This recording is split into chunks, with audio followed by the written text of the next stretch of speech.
एकीकृत समाजवादीका अध्यक्ष माधव कुमार नेपालले नेकपा एमाले गरेको गठबन्धनलाई अपवित्रको संज्ञा दिएका छन्। अध्यक्ष नेपालले गणतन्त्र र संविधान जोगाउने काम गरेकाले सत्तारूढ गठबन्धन भने पवित्र भएको दावी गरे। सत्तारूढ गठबन्धनले मंगलबार ललितपुरमा आयोजना गरेको अगुवा कार्यकर्ता भेलामा अध्यक्ष नेपालले एमालेको गठबन्धन भने अपवित्र मात्रै नभएर अप्राकृतिक समेत भएको जिकिर गरे। यो गठबन्धन वास्तवमा प्राकृतिक हो कि अप्राकृतिक हो, यो प्रश्न खडा हुन्छ। ठिक त्यही प्रश्न काउन्टर प्रश्न हामीले पनि त्यसर्याउनु पर्छ। अर्को गठबन्धन जुन हाम्रा विपक्षीले बनाएका छन् त्यो पवित्र गठबन्धन हो कि अपवित्र गठबन्धन हो? यहाँ नेचुरल अननेचुरल मात्र होइन, यो त नेचुरल पनि हो र पवित्र पनि हो। अर्को जुन हाम्रो विपक्षमाको गठबन्धन छ त्यो अननेचुरल पनि हो र अपवित्र पनि हो। अध्यक्ष नेपालले सत्तारूढ गठबन्धनलाई विजयी गराउनका लागि एकताबद्ध भएर अगाडि बढ्न पनि गठबन्धनमा आबद्ध दलका नेता कार्यकर्तालाई निर्देशन दिएका छन्। गठबन्धनको तर्फबाट आगामी निर्वाचनका लागि साझा प्रतिबद्धता पत्र कार्तिक 2 गते सार्वजनिक हुने भन्दै जनताको घर दैलोमा पुगेर प्रचार अभियानलाई तीव्रता दिनुपर्नेमा जोड दिए। अध्यक्ष नेपालले मुलुकको शासन सञ्चालनमा त्रुटि रहेको औल्याउँदै त्यसलाई सुधार गरेर अघि बढ्न पनि सरकारलाई सुझाव दिएका छन्।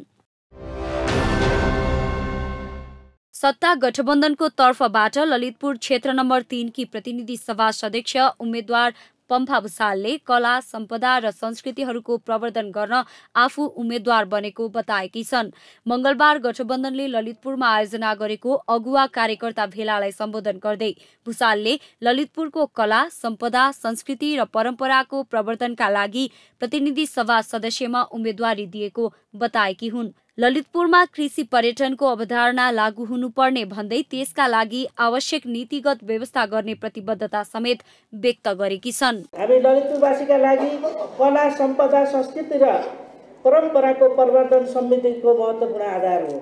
यसलाई नै यहाँको हरेक घर परिवारको आर्थिक उपार्जनसित जोड्नुपर्दछ। व्यवस्थित एवं आधुनिक कृषि कर्मको प्रवर्धन गर्दै यहाँ उपलब्ध खेतीयोग्य जमिनको संरक्षण गरी कृषि पर्यटनको अवधारणा लागू हुनुपर्दछ। यसका लागि आवश्यक पर्ने नीतिगत व्यवस्था प्रदेश र स्थानीय सरकारसँग समन्वय गरेर काम गर्न म प्रतिबद्ध छु। नेत्री भुसालले ऐतिहासिक सम्पदा, मठ मन्दिर र गुम्बा सहित परम्परागत पहिचानको संरक्षण तथा प्रवर्धन गर्दै डिजिटल प्रोफाइल तयार गर्ने बताएकी छन्। यसैगरी रथयात्रा, पर्व, पहिरन तथा गरगहना जस्ता मौलिक संस्कृतिको प्रवर्धनमा आफूले जोड दिने उनको भनाइ थियो। यस वर्षको तिहारमा 23,25,000 स्वदेशी माला खपत हुने पुष्प व्यवसायीहरूले बताएका छन्। तिहारका लागि 20 लाख सयपत्री, 3 लाख मखमली र गोदावरीको 25,000 थानसम्मको मालाहरू खपत हुने फ्लोरिकल्चर एसोसिएसनले जनाएको छ। नेपाल 90 देखि 91% सम्म तिहारको फूलमा आत्मनिर्भर छ। माग अनुसार अपुग हुने करिब 3 लाख थान माला भारतबाट आयात हुन फ्लोरिकल्चर एसोसिएसनले जनाएको छ। कोभिडमा घटेको फूलको मागमा वृद्धि भएसँगै यस वर्ष तिहारका लागि खपत हुने फूलको उत्पादन पनि 10 देखि 20% बढेको एसोसिएसनले जनाएको छ।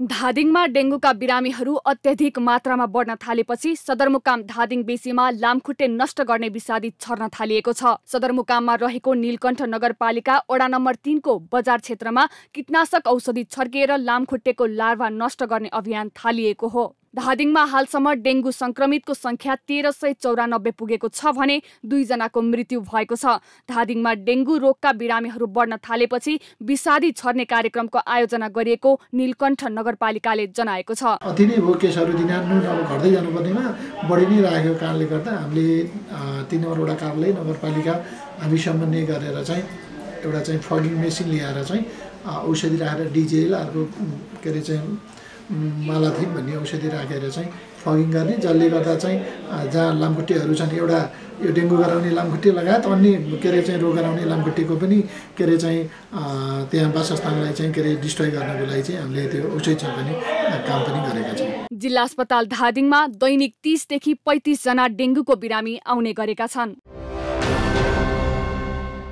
अविरल वर्षाका कारण कर्णाली राजमार्ग अवरुद्ध हुँदा जुम्लामा खाना पकाउने ग्यास र पेट्रोलियम पदार्थ अभाव हुन थालेको छ। बजारमा अहिले ग्यास र पेट्रोलियम पदार्थ पर्याप्त मात्रामा उपलब्ध नहुँदा उपभोक्तालाई समस्या हुन थालेको छ। महिनौं दिनसम्म कर्णाली राजमार्ग नखुल्ने हल्ला चलेका कारण बजारमा कालो बजारी भएको जनगुनासो आएपछि चन्दननाथ नगरपालिका जुम्लाले खाद्यान्न र पेट्रोलियम पदार्थको बजार अनुगमन समेत सुरु गरेको छ। सडक अवरुद्ध भएकै कारण सो समस्या आएकाले छिटो भन्दा छिटो अवरुद्ध राजमार्ग खुलाउनका लागि परेको सडक डिभिजन कार्यालय जुम्लाले जनाएको छ। कर्णाली प्रदेशमा विद्यमान हवाई उडान सम्बन्धी समस्या तत्काल समाधान गर्न सरकारसँग माग गरिएको छ। कर्णाली प्रदेशका पूर्व आन्तरिक मामिला तथा कानून मन्त्री नरेश भण्डारी नेतृत्वको टोलीले संस्कृति, पर्यटन तथा नागरिक उड्डयन मन्त्री जीवनराम श्रेष्ठसँग भेट गरी सो माग गरेको हो। त्यसैगरी टोलीले त्यस क्षेत्रमा उडान भरिरहेका निजी क्षेत्रका सेवा प्रदायक कम्पनीहरूको उडानलाई नियमित बनाउनका लागि पनि उनीहरू सहितको बैठक बोलाउन पनि मन्त्री श्रेष्ठसँग आग्रह गरेको थियो। केही दिन अघिको वर्षातका कारण सडक बाटोको सञ्जाल, विद्युत र टेलिफोन सेवा समेत अवरुद्ध भएपछि अहिले कर्णाली प्रदेशका मुगु, हुम्ला, जुम्ला र कालीकोट जिल्ला सम्पर्क विच्छेद भएको अवस्थामा छन्। पूर्व मन्त्री भण्डारीले कर्णालीमा यस्तो खालको अघोषित नाकाबन्दी भइरहेका बेला हवाई सेवा समेत नियमित नहुँदा त्यहाँका जनताले ठूलो पीडा भोग्नु परेको गुनासो समेत गरे। हामीले खास गरी आज मन्त्रीज्यूलाई यो सधैँ दुखिरहने घाउ भएको छ कर्णालीको लागि यो हवाई सेवा, यसको दीर्घकालीन समाधान पनि गर्नु पर्यो र यसका लागि केही चाहिँ ट्विनेटर जहाजहरू थप गर्नु पर्यो र अहिले तत्काल यो निजी वायु सेवा कम्पनीहरूलाई एउटा आमन्त्रण गरेर उनीहरूलाई चाहिँ समन्वय गरेर एउटा मिटिङ चाहिँ कल गर्नु पर्यो भनेर हामीले अनुरोध गरेका छौँ। तत्काल चाहिँ त्यहाँको उडान संख्या वृद्धि गर्नको लागि। यता मन्त्री श्रेष्ठले भण्डारी नेतृत्वको टोलीलाई कर्णालीमा देखिएका हवाई उडानको समस्या समाधान हुने गरी 2वटा विमान खरिद गर्ने योजना अघि सारिएको बताउँदै निजी क्षेत्रका सेवा प्रदायक कम्पनीहरूलाई बोलाएर सो क्षेत्रमा उडान सेवा नियमित गर्न निर्देशन दिने आश्वासन समेत दिएका छन्। आगामी मङ्सिर 4 गते हुने प्रतिनिधि तथा प्रदेश सभा निर्वाचनमा एकै परिवारका 4 जना उम्मेद्वार चुनावी प्रतिस्पर्धामा छन्। पूर्व प्रधानमन्त्री स्वर्गीय सूर्यबहादुर थापाका सन्तान सहित दाजुभाइका छोराछोरीहरू 4 जना आगामी निर्वाचनमा प्रतिस्पर्धा गर्दैछन्। सूर्यबहादुर थापाका छोरा नेपाली कांग्रेसका नेता सुनिल बहादुर थापा सत्तारूढ गठबन्धनको तर्फबाट प्रतिनिधि सभा सदस्यको उम्मेद्वार रहेका छन्। एकमात्र निर्वाचन क्षेत्र रहेको धनकुटामा पाखरीबास नगरपालिका 8 का बासिन्दा एवं नेपाली कांग्रेसका नेता थापा गठबन्धनको उम्मेद्वार बनेका छन्। उनका फुपू इन्दिरा थापा पनि नेपाली कांग्रेसबाटै समानुपातिक तर्फ प्रदेश सभा सदस्यको उम्मेद्वार छिन्। त्यस्तै राष्ट्रिय प्रजातन्त्र पार्टी धनकुटाका अध्यक्ष कुमार थापा पनि प्रतिनिधि सभा सदस्यका लागि उम्मेद्वार छन्। उनी सूर्यबहादुर थापाका भाइ चकेन्द्र बहादुर थापाका छोरा हुन्। उनी आफ्नै काका सूर्यबहादुर थापाका छोरा तथा कांग्रेस नेता सुनिल बहादुर थापासँग प्रतिनिधि सभा सदस्यका लागि चुनावी मैदानमा छन्। त्यस्तै सूर्यबहादुर थापाका हजुरबुबा टेक बहादुर थापाका भाइ कृष्ण बहादुर थापाका नाति अर्जुन थापा पनि चुनावी मैदानमा छन्। जनता समाजवादी पार्टी नेपालका विदेश विभाग प्रमुख रहेका उनी यो पटक प्रदेश तथा सदस्यका लागि समानुपातिक उम्मेद्वार बनेका छन्। सत्ता गठबन्धनको तर्फबाट उम्मेद्वारी दिएका सुनिल बहादुर थापाको प्रतिस्पर्धा नेकपा एमालेका उम्मेद्वार राजेन्द्र कुमार राई र राप्रपाका कुमार थापा बीच हुनेछ। धनकुटाको पाखरीबास नगरपालिका 8 मा विभिन्न पार्टीबाट 5 जना उम्मेद्वार छन्। नेपालमा पेट्रोलियम पदार्थको बिक्री वितरण गर्दै आइरहेको नेपाल आयल निगमले पछिल्लो समय मनोमानी गर्न थालेको छ। इन्डियन आयल कर्पोरेसन आईओसीसँग प्रशोधित पेट्रोलियम पदार्थ किनेर नेपालमा बेच्दै आएको निगमले स्वचालित मूल्य प्रणाली अनुसार मूल्य निर्धारण नगरेर मनोमानी गर्न थालेको हो। प्रत्येक 15-15 दिनमा आईओसीले निगमलाई अन्तर्राष्ट्रिय बजारमा हुने घटबढ अनुसार नयाँ मूल्य सूची पठाउने गर्छ, जस अनुसार पछिल्लो 5 पटक प्राप्त मूल्य सूची अनुसार निगमले घटेर आउँदा पनि घटाउन आनाकानी गर्दै आएको हो। सटिङ, सुटिङ र टेलरिङको क्षेत्रमा चर्चित मेरिना इम्पेक्सले आफ्नो सेवालाई थप गुणस्तरीय बनाउने दावी गरेको छ। सन् 1983 मा काठमाडौँको न्यू रोडबाट सुरु भएको इम्पेक्सले आफ्नो सेवालाई विस्तार गर्दै सामाखुसी, बागबजार, ललितपुरको पाटन, गाबहलमा समेत आउटलेट सञ्चालन गरिरहेको छ। सञ्चालक अर्जुन बस्नेतका अनुसार फरक र गुणस्तरीय सेवा दिएकै कारण मेरिना इम्पेक्सले ग्राहकको विश्वास आर्जन गर्न सफल भएको हो। टेलरिङको क्षेत्रमा लामो समय बिताएका बस्नेतले उपभोक्ताको माग अनुसार गुणस्तरीय सेवा दिन सकेकै कारण 4 दशकदेखि टेलरिङको क्षेत्रमा सफल हुँदै आएको बताए। मेरिना इम्पेक्स चाहिँ तपाईँको 1983 मा चाहिँ सुरु भएको हो र अहिले हामी 40 वर्षमा प्रवेश गरेका छौँ र आजसम्म अब हामी चाहिँ 40 वर्षको यात्रामा हामीले चाहिँ भन्नुपर्दा फेरि हामी यो बजारमा अरूभन्दा चाहिँ अलिकति फरक के कुरामा छौँ भने हामीसँग एउटा क्वालिटी तपाईँको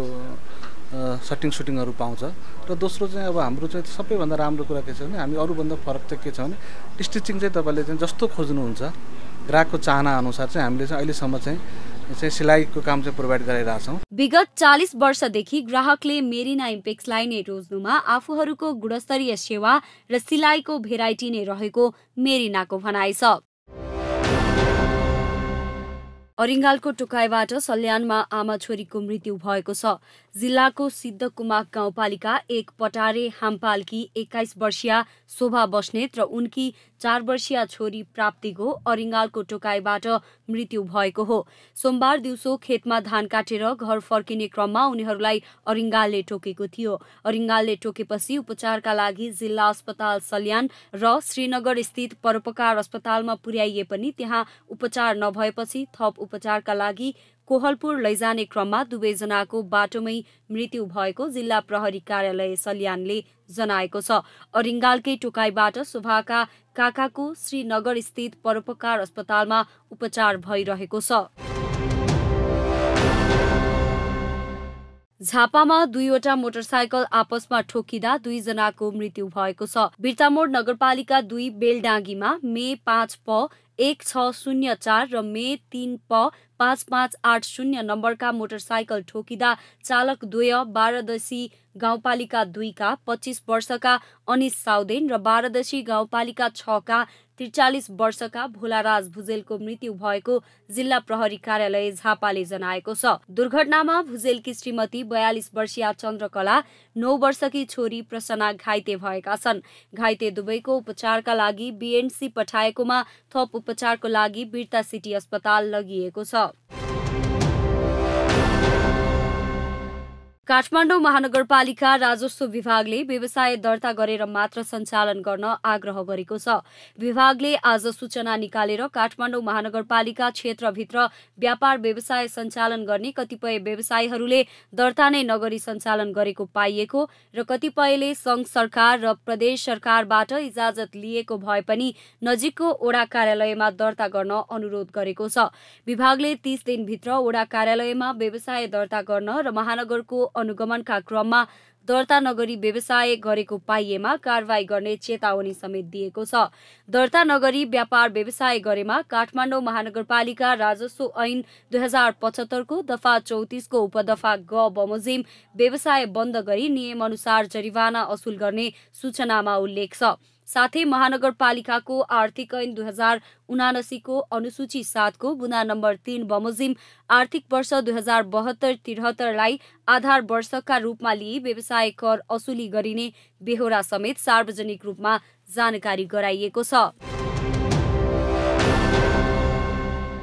भरतपुर अस्पतालको मेडिसिन कक्ष डेङ्गु र स्क्रब टाइफसका बिरामीले भरिएको छ। अस्पतालका मेडिसिन वार्डका लागि छुट्याइएको 52 शैय्या मध्ये अधिकांश डेङ्गु र स्क्रब टाइफसले भरिएको अस्पतालका सूचना अधिकारी गोपाल पौडेलले जानकारी दिएका छन्। अस्पतालका 12 शैय्या अब्जर्भेसन, 35 शैय्या आकस्मिक 20 शैय्या आइसियु मध्ये 70% भन्दा बढी डेङ्गु र स्क्रब टाइफसका बिरामी रहेका छन्। भरतपुर अस्पतालको मेडिकल कक्षमा अधिकांश ज्वरोका बिरामीले भरिभराउ भएको छ। मेडिकल कक्षका 80% शैय्या ज्वरोका बिरामीले भरिएका मध्ये 40% स्क्रब टाइफस र 40 देखि 50% डेङ्गुका बिरामी छन्। 35 शैय्याको आकस्मिक कक्षमा र 20 शैय्याको आइसियुमा पनि ज्वरोका बिरामीको उपचार भइरहेको अस्पतालले जनाएको छ। जारी 9 राष्ट्रिय खेलकुद प्रतियोगितामा एथलेटिक्स 400 मिटर पुरुष र महिला दौडमा 2 कीर्तिमान बनेका छन्। पोखरा रङ्गशालामा भएको प्रतियोगितामा पुरुषतर्फ आर्मीका सोमबहादुर कुमारले 47.95 सेकेन्डमा दूरी पार गर्दै कीर्तिमानसँगै स्वर्ण पदक जितेका हुन्। उनले सन् 1990 मा चीनको बेजिङमा भएको खेलमा 48.32 सेकेन्डमा दूरी पार गर्दै कीर्तिमान कायम गरेका आशाराम चौधरीले बनाएको रेकर्ड तोडेका हुन्। यस्तै महिलातर्फ एपीएफ की रमिता कुमारी थारूले 58.10 सेकेन्डमा 400 मिटर दूरी पार गर्दै नयाँ कीर्तिमान कायम गरिन्। उनले 2019 मा चीनमा भएको खेलमा 59.57 सेकेन्डमा दूरी पूरा गर्दै कीर्तिमान बनाएकी तुलसा खत्रीको रेकर्ड तोडेकी हुन्।